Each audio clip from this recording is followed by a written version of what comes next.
Assalamualaikum warahmatullahi wabarakatuh. Alhamdulillah, alhamdulillah yang ja'ala Ramadan fa'ala muslimin. Allahumma shalli wa sallim ala nabiyyina Muhammadin wa ala alihi wa ashabihi mujahidin at-tawabin. Amma ba'd. Jamaah yang Ramadan, kembali kita telah menyelesaikan sholat tarawih. Maka apa yang kita kerjakan setiap malam di bulan Ramadan ini sesuai janji daripada Allah bahwasanya orang-orang yang beribadah di malam Ramadan akan Allah ampuni semua dosa-dosanya yang telah lalu. Maka perlulah kita kaji, kita pelajari, kita telaah apa yang sudah kita kerjakan. Ada banyak daripada penjelasan dan uraian para ulama bahwasanya hikmah atau fadilah salat tarawih dari malam pertama hingga malam terakhir itu sudah banyak dijelaskan oleh para ulama. Kemudian marilah kita telaah dengan mengkaji ilmu diri. Artinya semua rakaat tarawih yang kita kerjakan ini adalah salah satunya ada yang menghapuskan dosa-dosa kedua orang tua kita. Maka perlu kita kaji ada apa rahasianya di dalam rakaat sholat tarawih. Yang pertama, kalau di dalam Al-Quran ini dasarnya surah Al-Qiyamah ayat 2 sampai ayat 5. Namun kalau kita menjelaskan nanti ini terlalu panjang durasi. Kita kaji dulu dengan ilmu diri. Bahwasanya apa yang kita kerjakan di dalam rakaat tarawih ini adalah membentuk diri kita. Apa yang dimaksud dengan membentuk diri kita, sebagaimana di dalam surah Al-Fat ayat 30 itu dijelaskan bahwa Allah menyempurnakan penciptaan manusia kemudian meniupkan roh kepada kita. Ini yang dimaksud bahwasanya Allah menyempurnakan penciptaan diri manusia itu, ini yang kita dudukkan semuanya atau manusia saat ini itu diambil daripada 4 unsur dari orang tua kita, dari ayah kita, kemudian diambil lagi 4 unsur daripada ibu kita. Kemudian Allah sempurnakanlah diri itu dengan 3 unsur. Kalau unsur daripada Allah ini ya yang disebut dengan akal, fikir, dan yang disebut dengan tadabbur. Disinilah kesempurnaan diri kita disempurnakan dengan 3 unsur. Makanya ada 4 rakaat, kemudian ada yang disebut dengan ditutup witir 3 rakaat. Nah, mari kita kaji. Ada apa rahasia di dalam tubuh kita ini dari unsur ayah dahulu atau unsur abah kita? Bahwasanya terjadinya manusia itu berasal dari Adam atau laki-laki barulah dicipta pasangannya. Maka bersatunya Adam dan Hawa ini adanya diri kita. Maka bersatunya umat dan abah kita, lahirlah kita. Maka unsur dari abah kita dahulu atau unsur dari ayah kita yang pertama yaitu kulit. Nah, jadi kita tidak ingat kulit ini pak dari abah kita, saudara-saudara. Kita mengerjakan apa saja, kulit yang ada di tubuh kita ini diambil daripada unsur abah kita. Oleh karena itu kita pandang kulitnya bahwa kulit ini membungkus. Apa yang dibungkus? Daging, apalagi tulang belulang, saraf, semuanya, semua organ tubuh dibungkus oleh kulit. Makanya kalau ada yang ditampar ke kulit yang menahan ini dahulu, itulah disebut dengan unsur dari seorang ayah itu. Kulit adalah sebagai pembela. Makanya banyak hadis-hadis lain apabila seorang anak yang nantinya berkelakuan buruk keempat 2 abahnya, ini maksudnya bahwa kulit daripada seorang bapak. Kemudian rambut, nih rambut unsurnya dari abah kita, saudara. Jadi rambut ini di dalam ilmu ilmiah. Rambut ini bisa disebut dengan mahkota. Makanya kalau ada orang gila, simbolnya lihat rambutnya. Ada usaha orang gila, orang kerasukan dilihat rambutnya. Tak usah saya rambut sudah itu lambang. Alasannya rambut adalah lambang kemuliaan. Apabila manusia itu dicabut kemuliaannya, ini yang disebut dengan ujar orang gila. Nah, jadi makanya orang batasmiyah itu datanglah redaksi hadisnya wa yuhlaku ra'sahu ujar Nabi bila hendak memberi ngaran lawan anak wa yuhlaku ra'sahu potong dahulu rambutnya wa sama hanyar dari nama. Kenapa kita harus memotong rambut? Karena rambut tidak dimasuki roh, karena rambut lambang daripada kemuliaan.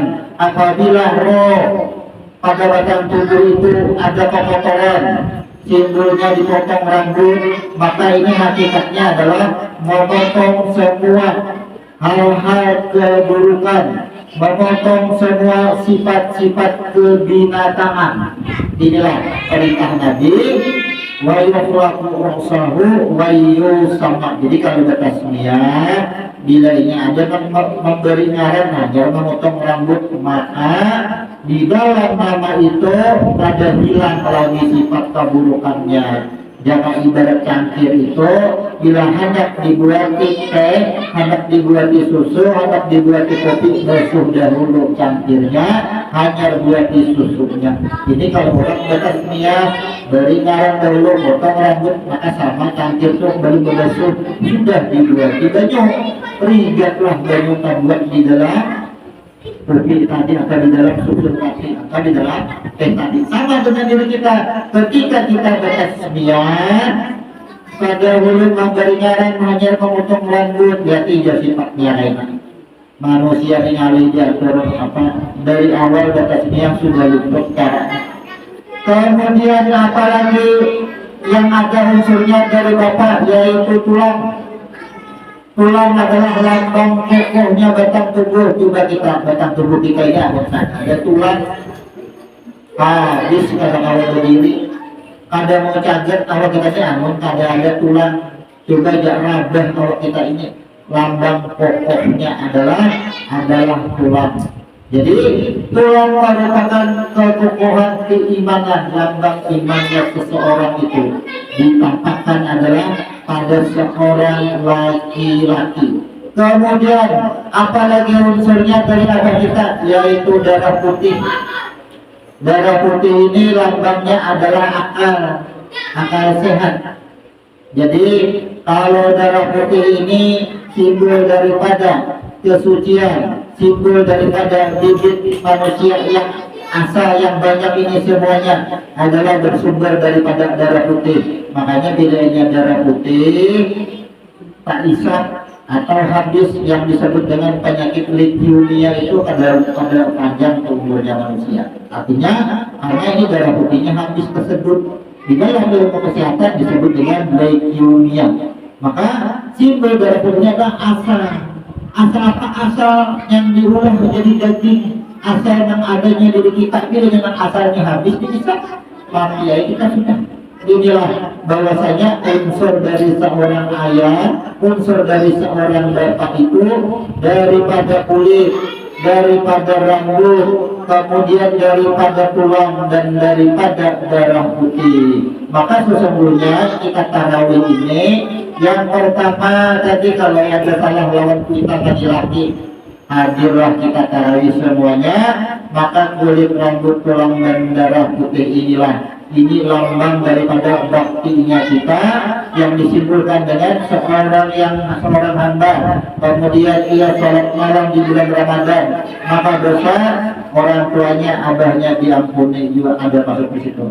Kemudian ada 4 unsur lagi bersumber dari mama kita atau dari ibu kita. Yang pertama ada yang disebut dengan darah merah. Nah, jadi ini darah putih dulu ada. Darah putih itu berproses, jadilah manusia, hanyalah ada darah merah. Apa simbolnya darah merah? Kalau ada mengalir darah merah di dalam batang tubuh kita ini, ya tidak Ujian orang rancak kasamutan itu namanya darah ini ada sirkulasinya ada lancar. Ini darah merah. Jadi darah merah ini fungsinya untuk apa? Untuk menghidupkan semua organ tubuh kita. Jadi peran umat kita itu di dalam tubuh kita ini supaya kita itu sehat, supaya kita itu kawal beraktivitas, supaya darah merah ini bila sirkulasinya ada lancar lagi, ada naik ke otak, ada naik ke dada, ke jantung, ada turun ke batis, ketiga kasamutan tuh. Inilah berarti apa? Bila ini lancar, tidak sakitan, berarti darah merah ini ada lancar. Periksa kelakuan kita dengan umat kita. Kemudian apa unsurnya dari umat lagi? Ada yang disebut dengan daging. Daging ini adalah umat kita. Jadi apa simbol daging? Daging ini membungkus, merapiakan tulang belulang, merapiakan saraf. Juga namun ada daging tahambur saraf kita susunannya, tahambur tulang kita ini susunannya. Maka apa? Daging merapikan supaya tertib bergerak. Artinya tulang itu terbungkus oleh daging, saraf-saraf itu terbungkus oleh daging. Artinya semua kegiatan kita, semua aktivitas kita itu teratur, ada aturan semuaan. Maka seseorang anak yang melakukan keteraturan di dalam hidupnya, artinya menghormati mamanya, artinya menjaga tulang. Seperti apa? Ia bergerak untuk kebaikan, itu menghormati mamanya. Ia bergerak selalu dalam kebaikan, itu kalanya menjaga ikan. Kemudian ada lagi yang disebut dengan sumsum.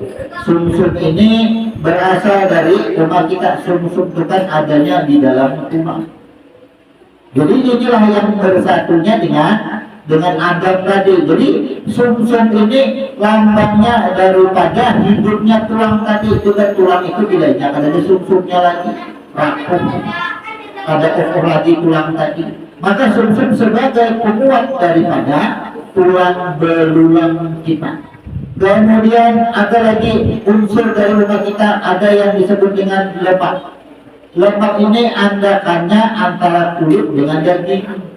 Berarti kalau orang berkorban membela sapi, kulitnya tuh bila dirilis ada tuh lemaknya antara kulit dengan daging. Ini artinya menyatukan lambang daripada kulit abah kita, daging umat kita. Bahwa lemak itu ada unsur penguat bersatunya umat dan abah kita ada di tubuh kita. Makanya bila kita sembahyang, ada yang disebut dengan sembahyang asar. Barang siapa yang mengerjakan asar, maka ia dianggap atau sama dengan mendoakan kedua orang tuanya, maka dosa-dosa kedua orang tuanya akan Allah ampuni. Menjadi asar. Jadi kita ini sembahyang asar, mengampuni dosa-dosa kedua orang tua kita.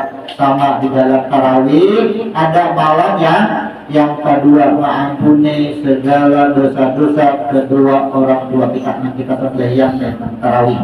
Jadi maka lemak ini kadang-kadang hati-hati bila ini berlebih lemaknya. Nah, di orang kelebihan lemak sampai disebut lemaknya itu ada baik dia berlebih lemak tadi. Apa yang disebut dengan berlebih lemak tadi? Nih, barat sebelah.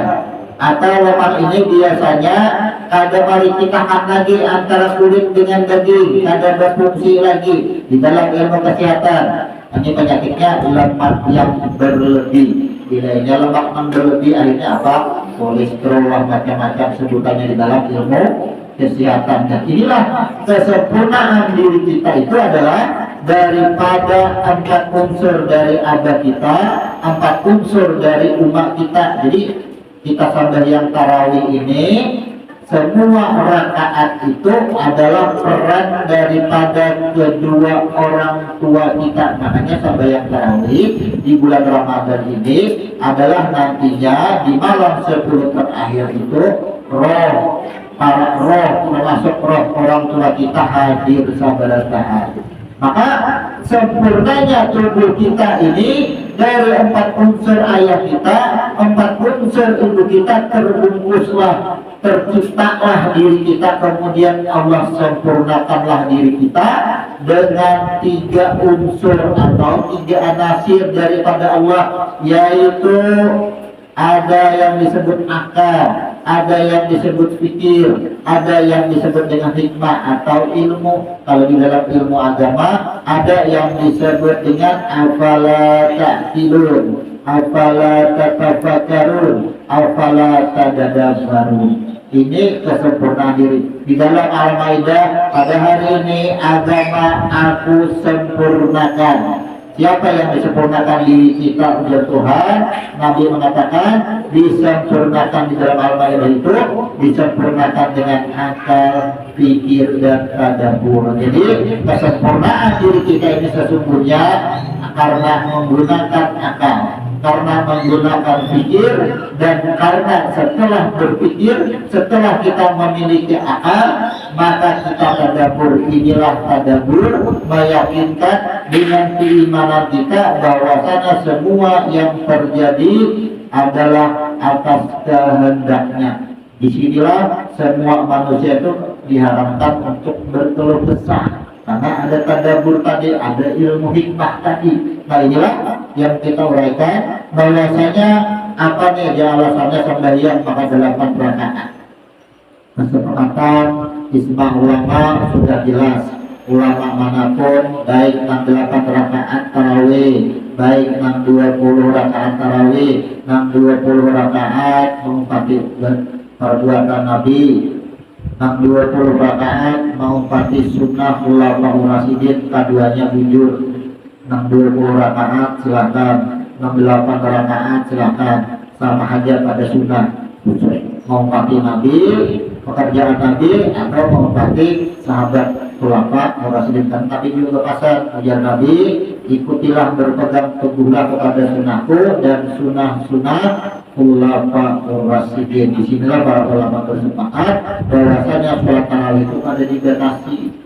Jadi kita mengambil perbedaan, tidak ada lagi perbedaan itu yang membuat 68 pada sah, 20 pada sah, tidak ada lagi itu. Semuanya ada sunnah dari Nabi, ada sunnah daripada sahabat. Cuma kita mengkaji rakaat 8 ini mana unsurnya dengan ilmu diri kita. Ternyata 4 dari ayah, 4 dari ibu, ditutup 3 daripada Allah, akal, pikir, dan tadabbur. Maka sesuailah hikmah tarawih tadi, ada di antaranya menghapuskan dosa kedua orang tua kita, dosa yang berkaitan dengan kulit, dosa yang berkaitan dengan rambut, dosa yang berkaitan dengan tulang, dosa yang berkaitan dengan darah putih, dosa yang berkaitan dengan darah merah. Darah merah ini simbolnya ada di bibinian itu biasanya, jadi wajar aja kalau bibinian itu penyarikan wajar karena darah merah itu ada di bibinian. Makanya utamanya adalah perasaan. Jadi wajar. Artinya kita jangan ketika kita menghadapi sesuatu itu karena kita ada mengetahui jelas kesempurnaan diri kita itu disertai oleh Allah dengan tadabbur, akal, dan pikir. Jadi bila menghadapi bibinian yang penyarikan wajar karena ada darah merah di darah, di unsur daripada ibu kita. Nah, mungkin ini yang bisa kita jelaskan, yang kita uraikan. Sebenarnya banyak, panjang kalau kita menjelaskan, cuma kita lagi menjelaskan karena durasi kita ini kadang mau panjang. Jadi kita laju menjelaskannya, semoga bisa dipahami. Untuk itu kita tutup. Subhanallahumma wa bihamdika asyhadu an la ilaha illa anta astaghfiruka wa atubu ilaik. Assalamualaikum warahmatullahi wabarakatuh. Mari sama-sama kita